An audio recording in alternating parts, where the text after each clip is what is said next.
Welcome to the Midnight Matinee with your host and hostess, Robert and Angi Curtis. Welcome, everyone, back to the Midnight Matinee. Here we are again with our Halloween movies. This one is number, what? 16, I think. 16? 16 of 31 nights. Yeah, this is the Pope's Exorcist. Yes, it is. And What do we got to say about the Pope's Exorcist? It was inspired by the actual files of Father Gabriel Amorth, chief exorcist of the Vatican. The Pope's Exorcist follows Amorth as he investigates a young boy's terrifying possession and ends up uncovering century-old conspiracy the Vatican has desperately tried to keep hidden. Yeah.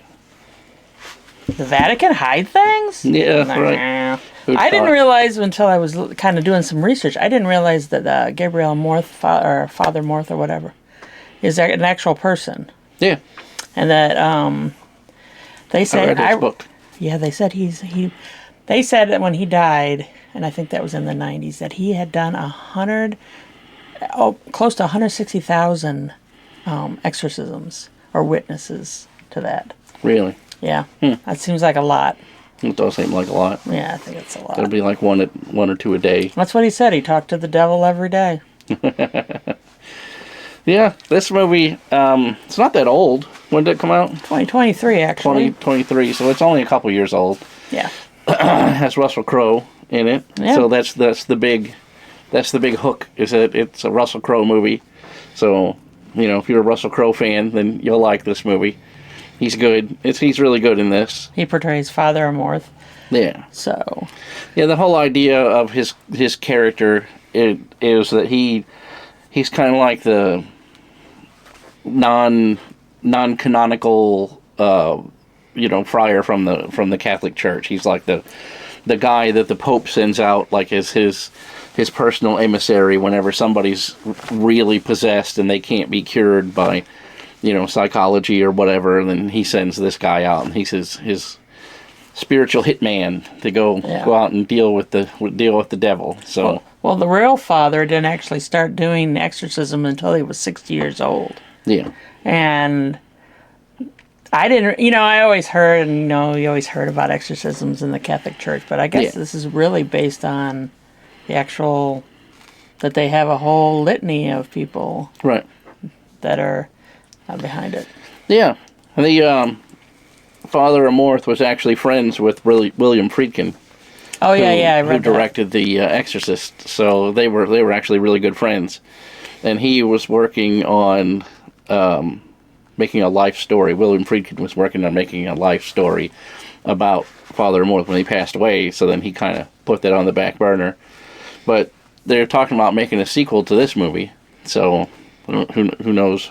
I just like the fact he went around on that little scooter and all that. So they said that was Russell Crowe's idea, I think, to add him on that. Because in Rome, in Vatican City, a lot of people commute on scooters because there's no parking anywhere, and the streets are very narrow, so it was designed for horses. Well, they filmed a lot of it, I read, in like Ireland and around there, and but they did film in Rome, and they actually filmed in the Vatican to give it a more authentic feel. Right.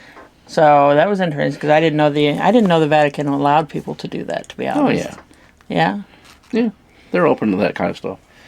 The sets in this are really good. Yes. It's set in a old church that's been converted into a residence, and this American family moves into it and tries to start renovating it. Yeah, it was the dad in the thing, I guess, had passed away, and it was given to the mom and her two kids. And they just want to flip it and get the money and go back home. I will say that's their plan.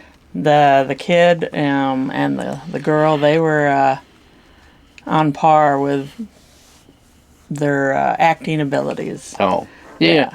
The kid was really good. The young boy because he has a dual role in this because he plays the young kid who's kind of a bratty, disconnected, typical, possibly autistic type kid. Yeah. And then he hadn't spoken since his dad had died. Yeah. He's also possessed and more of a angry, violent person when he's got the possession going on. So that's pretty challenging for a kid actor to pull off, and he does it.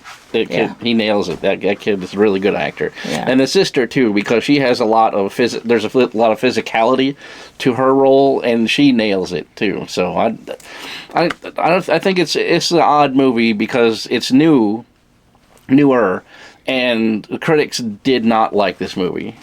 So even on IMDb, it only has a 6 out of 10, which is shocking to me because it has good actors in it, good acting. Solid story, in my opinion. Everything about the cinematography is on point. It's really, really well done. It has a lot of rain effects, which is very expensive in Hollywood. And I liked it. There was even a few moments of little bit of humor, too. Which I thought was kind of neat that they kind of brought in just a tiny bit, mainly between the Father Amorth and the priest that is with him. Yeah. The young priest. Yeah. Comes with him. Right. Well, he's supposed to be, because it takes place in, was it Spain? Is that what it is? Yeah, Spain. It's supposed to be Spain. It's in the 80s, in the peak of the John Paul II or whatever era, which I guess they made a fictionalized version, but.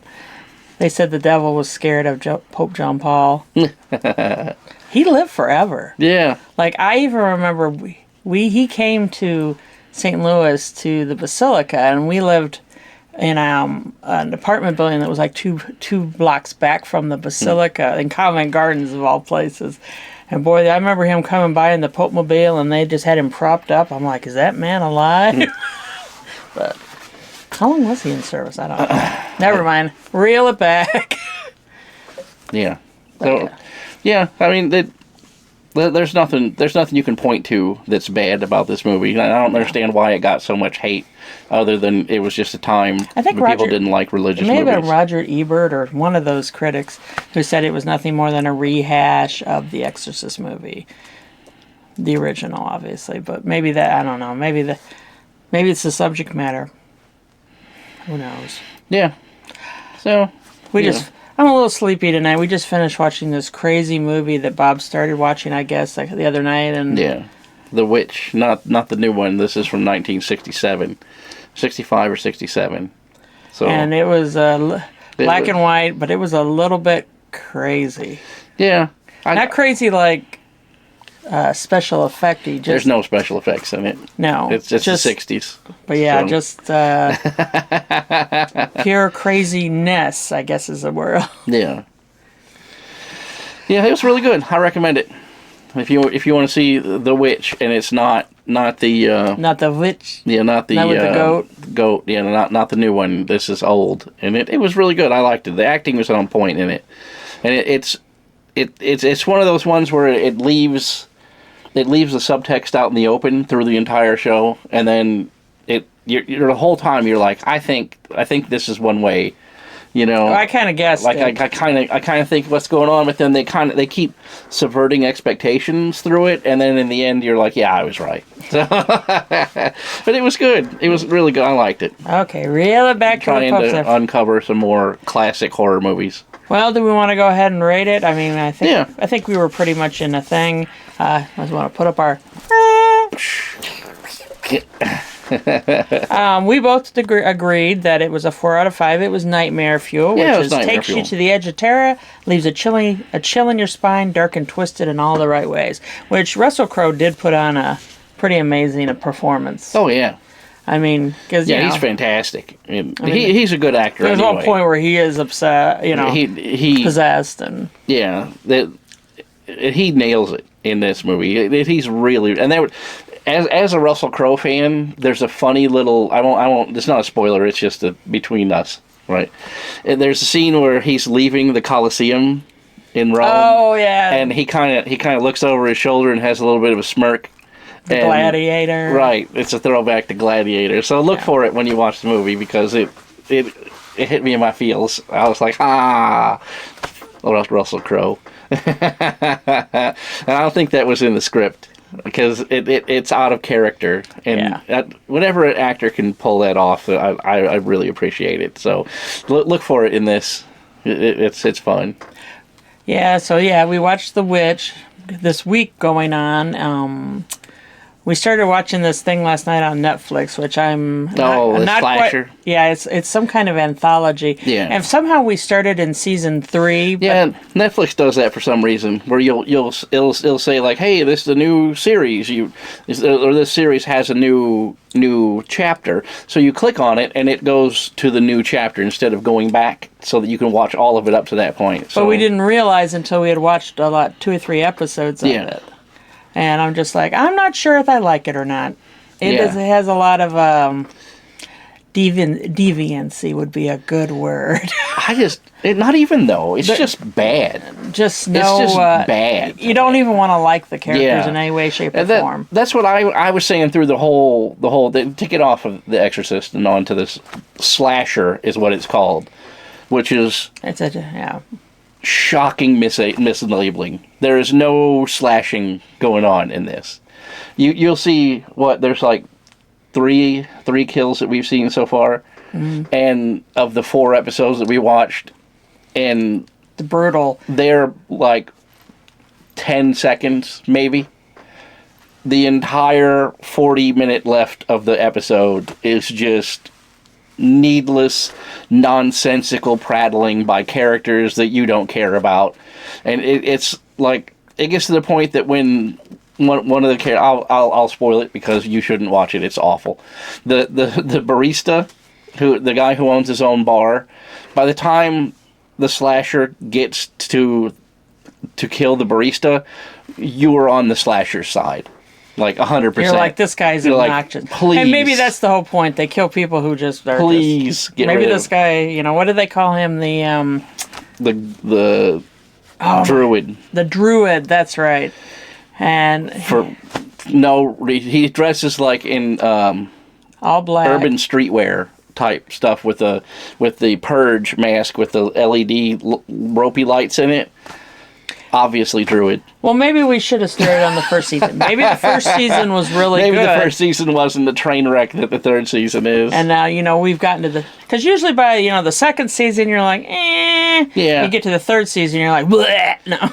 Right. And this is the third season. It is absolutely negligent. It is terrible. Well, there really are no redeemable characteristics in any of those characters. You're just like, I loathe this person, and they are just a stereotype would be everything in this is stereotypical, and it's stereotypical to the extreme. Yes.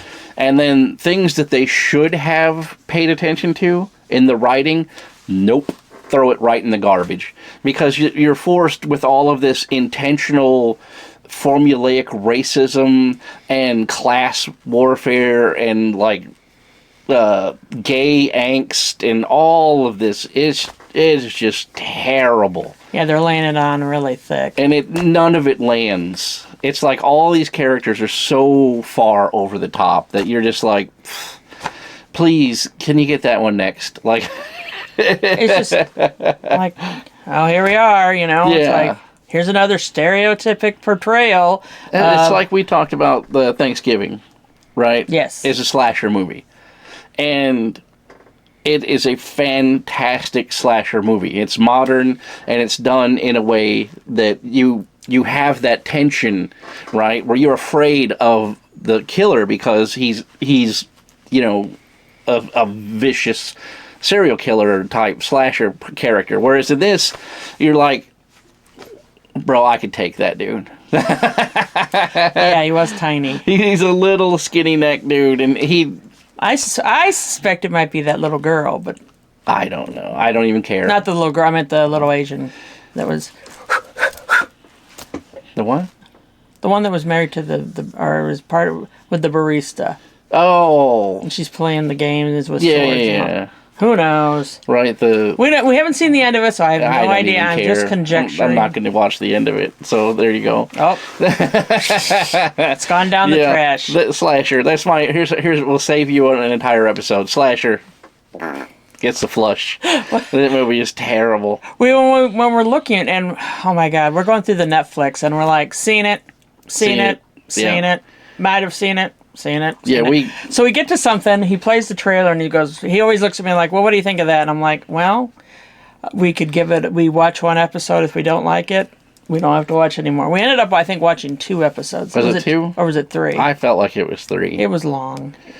It's one of those deals where the first episode is like 2 hours or whatever, and then each one is 40 minutes after that. And it's like, Well, the trailer actually was like, okay. That's how they do. If you remember the Nights Before Christmas. Oh God, yeah. That's how they get you. Is they take cherry pick every second of it and cut it together so that it looks like this fascinating, deep story with rich characters, and then you watch it and you're like, I don't even know what this even is. Like, it's the worst thing I've ever seen. That's why I have to go back to the 1960s horror movies so I can cleanse my palate from this trash that they're shoveling out into theaters right now. This garbage they're putting on Netflix. We've watched a couple of Harlan Coben. I kind of like his stories. Yeah, it's more of a crime, who did it kind of, much less horror. But we watched the Ara murders. And that was good. Word of advice, if you're going to watch the Ara murders, watch up to the last 2 episodes and then call it done. Just say, that was fantastic. I love the way it ended. And just don't watch the last 2 episodes. Because those 2 episodes are about something completely different. Well, it was funny because the title of it was the Ara Murders. Plural. And it was focused on a murder. One, right. And we're like, okay, they wrapped that up, but it says there's was it 6 episodes or 5? I can't remember. But I'm like... 8, usually. Well, no, I don't think it was 8? No, it wasn't 8. And I was like, well, that's kind of weird. Where is the other murder? Shouldn't there have been more than one? And then there's 2 more episodes about a completely unrelated storyline that doesn't go anywhere. And then when it gets to the end, they're just like, okay, credits. And you're like, what? Why? What? No, it was actually, I think it's a Swedish movie. Swedish. Yeah, that's no excuse, though. Yeah.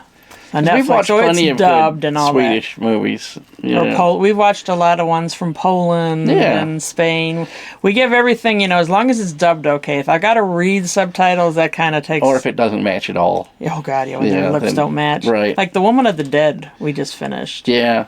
We watched her. I don't know if we spoke about that before. That was the first... we were watching, the 3rd season of it now? Is it 3rd or 4th? I don't remember. The first season was really good. The second season was possibly a little bit better because they downplayed the whole funeral home thing and got more into the true crime aspect of it. Yeah, because the dead would talk to her, kind of like a 6 Feet Under kind of thing. That's the premise of it in the first couple seasons. And by the time we got to this last season, they had completely abandoned that. They had gone all Jason Bourne. And, now it's like John Wick or something. Without the dog. Right. It was over the top, and I didn't appreciate it. I thought it was all right, and it was nice to see, the characters that you've been with for a whole, 3 or 4 seasons or whatever come back again. But I feel like the story wasn't there, and then when they finally did end it, it was like the corporate corruption was the real villain, and you're like, we saw the first season, bro. We knew that. We knew that in the beginning that the ski lift company was the one that was having everyone killed. Like that was their big reveal. Like, dun dun corporate corruption. Like, yeah. Did you not? You weren't watching your own movie? Like we. They were like James Bond bad characters. You knew they're like they're behind this somehow. Right. Well, they were in the beginning. They're wealthy. They've got a restaurant in the middle of the Alps or whatever it is. It's a ski chalet. But they it's like a whole resort on top of a mountain. Like furs outside, and they eat outside with this beautiful basket. Yeah. You're like. So yeah, it was all right. Like I said, I didn't feel let down by it. It's a lot. If you're gonna binge it, you have to do on a long weekend. We end up binging a lot of things. Like we just plow through. You don't have a lot of time to sit and then let something marinate. So we kind of watched 3 of them at a shot. So we can get through. For you, so we can watch and give you our review, so we can save you. What we need is another good movie in the theater, a brand new movie. Well, need to talk to Hollywood about that because they've been just cranking out stinkers. Beep, beep, beep, beep. Hollywood.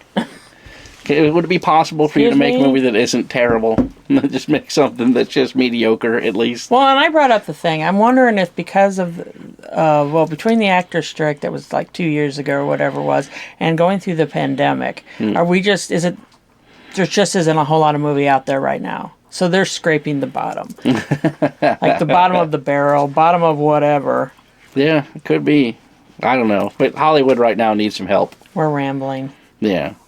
We gotten off of this movie. Reel it back to The Pope's Exorcist. This is a movie that you'll like. And I wouldn't give it hell's bells because I kind of feel like there are some missed opportunities in it. You know, like the whole...